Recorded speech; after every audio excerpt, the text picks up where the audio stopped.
Morning students, हम अपना chapter दोबारा स्टार्ट कर रहे हैं, यही बायोडाइवर्सिटी एंड कंजर्वेशन। इसी को फर्दर मूव ऑन करेंगे इस चैप्टर को।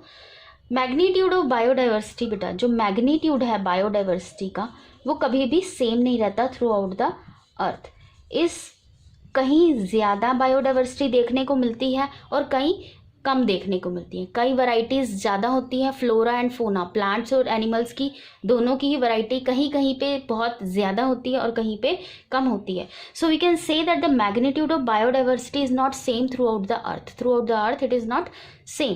तो इसका एक पैटर्न होता है जिसके हिसाब से ये चेंज होती है। तो हम यहाँ पर डिस्कस कर रहे हैं latitudinal pattern.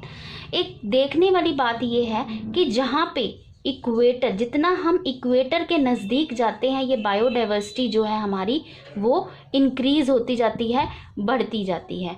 And as we move towards the pole it goes on decreasing, ये कम होती जाती है जो है हमारी बायोडाइवर्सिटी। इसके लिए हम देख सकते हैं कि अगर हम पोल के ऊपर हैं तो हमारी बायोडाइवर्सिटी बहुत कम है। हम इससे इक्वेटर के पास आ जाते हैं, टेम्परेट रीजन के पर आ जाते हैं। टेम्परेट रीजन के अंदर हालांकि स्फीयर क्लाइमेटिक कंडीशन होती हैं, स्फीयर क्लाइमेटिक कंडीशन के बावजूद पोल से ज़्यादा बायोडाइवर्सिटी हमें देखने को मिलती है। इसकी स्फीयर क्लाइमेटिक कंडीशन होती है और लेस रिप्रोडक्टिव फेज़ होती है। रिप्रोडक्टिव फेज़ यहाँ पे कम पाई जाती हैं। और नेक्स्ट जो हमारा हाईएस्ट लेवल जो आता है बायोडाइवर्सिटी का, we can observe that in tropic region. Tropic region के अंदर जो बायोडाइवर्सिटी है वो सबसे ज़्यादा होती है। That we can write it highest in the tropic level, जिसके अंदर जो क्लाइमेटिक कंडीशन है that is favourable for the biodiversity. Different तरह के एनिमल्स और प्लांट्स के लिए ये सूटेबल क्लाइमेटिक कंडीशन देते हैं। इसी के अंदर बच्चों मैं आपको बताऊंगी एक एग्जांपल, हम एग्जांपल लेंगे अलग अलग कंट्रीज़ का और हम बर्ड्स की स्पीसीज वेरी करेंगे कि किस तरीके से वो चेंज होता है। तो हम नीचे की तरफ ट्रॉपिक से हम लिखने की कोशिश करेंगे। तो ट्रॉपिक के साथ ही लगती एक कंट्री है कोलंबिया।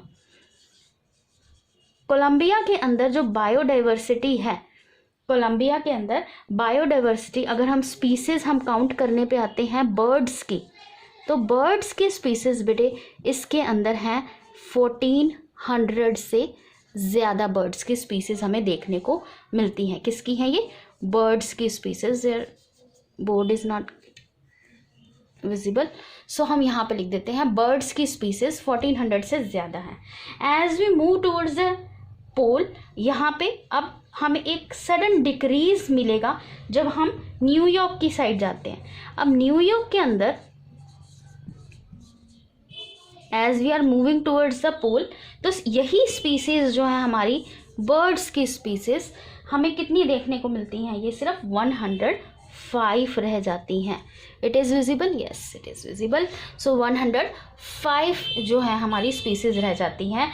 एंड आगे और मूव करने के बाद हमको कितनी स्पीसीज देखने को मिलती है? एक कंट्री है Greenland which is very much near to the pole.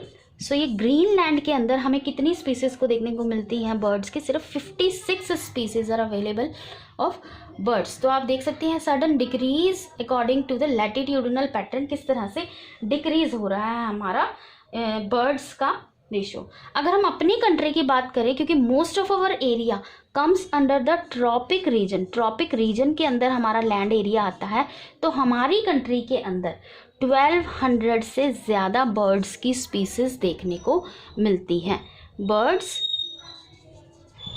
Species are available in our country. तो हमारी कंट्री के अंदर बर्ड्स की 1200 से ज़्यादा स्पीसीज। एक क्विक रिवीजन करते हैं बेटे। लैटिट्यूडिनल पैटर्न कर रहे हैं। लैटिट्यूडिनल पैटर्न मतलब इक्वेटर से आगे की तरफ पोल की तरफ मूव करेंगे। तो हम एक जर्नल हमने एक बात समझ ली कि जब इंक्रीज करते हैं इक्वेटर की तरफ और डिक्रीज करते हैं पोल की तरफ। अगर हम पोल से टेम्परेट से टॉपिक रीजन की तरफ मूव करें तो हमारी स्पीसीज की कॉन्स्टिट्यूशन जो है वो इंक्रीज होती है। क्या होगी? इट इंक्रीज हो जाती है। नाउ हमने कंट्री डिस्कस की है Greenland, at it is very much near to the equator. तो ये हम फर्स्ट नंबर दे देते हैं इसको यहाँ पे। तो ये क्या है? 56 species of birds are there.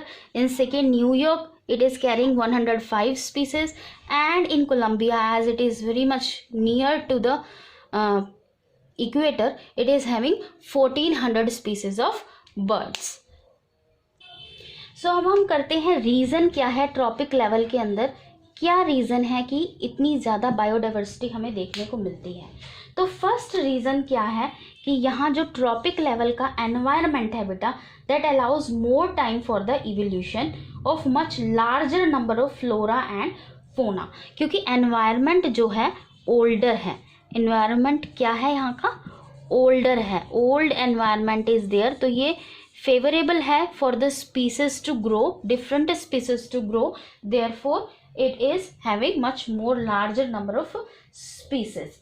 उसके बाद इसका geographical isolation, geographical isolation is there. आप नो ज्योग्राफिकल आइसोलेशन का मतलब क्या होता है बेटे, कहीं पर माउंटेन्स होना, कहीं पे नदी होना और कहीं पे लैंड एरिया होना। तो यानी कि एक नंबर ऑफ बायोडाइवर्सिटी इसीलिए है क्योंकि ज्योग्राफिकल आइसोलेशन है। The geographical area is isolated by a number of barriers, so the species can evolve faster here. और यहाँ पे मोर सोलर एनर्जी अवेलेबल है। आपको पता है कि सोलर एनर्जी जो है लाइफ के लिए सबसे ज़्यादा ज़रूरी है, it is the ultimate source of energy, more solar energy is there. तो ये हमारे रीजंस हो सकते हैं कि ये किस तरह से हमारे इसके अंदर स्पीसीज हैं। And there is reduced competition among the species in tropic and the reason is greater resources. यहाँ पे रिड्यूस्ड कंपटीशन भी एक रीज़न हो सकता है, रिड्यूस्ड कंपटीशन, क्योंकि आपको बताया कि ज्योग्राफिकल एरिया वास्ट है, ट्रीज़ बहुत हैं, लैंड एरिया बहुत है, फॉरेस्ट के अंदर भी हमें वैरायटी ऑफ हैबिटेट मिल जाता है, तो कंपटीशन जो है रिड्यूस हो जाता है यहाँ पे। और इस वजह से क्योंकि फूड रिसोर्सेज बहुत हैं और लिमिटेशंस नहीं है बाय प्रेडेटर्स, तो इस वजह से जो है लैटिट्यूडिनल के पैटर्न से हमारा ट्रॉपिक जो है that is rich in species diversity. Thank you very much. If you like the video and understood the video, do subscribe the channel. Channel subscribe करने के कोई भी पैसे नहीं लगते, तो प्लीज़ आप सब्सक्राइब कीजिए चैनल को, लाइक कीजिए एंड कमेंट कीजिए। Don't forget to comment. Thank you very much.